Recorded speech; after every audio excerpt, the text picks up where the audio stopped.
है प्रस्तुति। जाही एल्बम के नाम है मैया सभक अरजिया सुनै छथिन हे।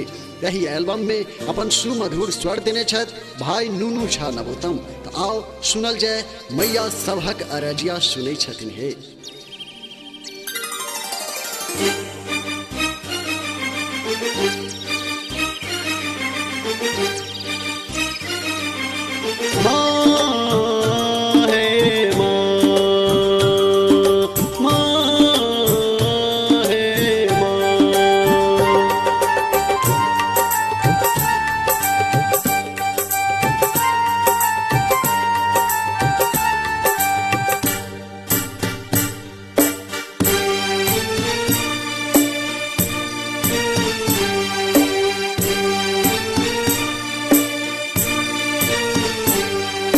नाम सुनै छी अहाँके हजार, आहि करै छी सभक बेरा पार।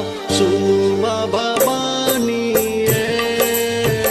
कनि हमरो पुकार, सुनू माँ भवानी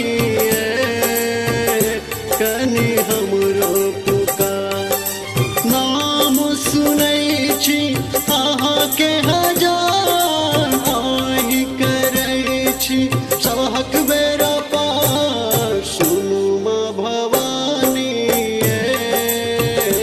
कनि हमरो पुकार, सुनू माँ भवानी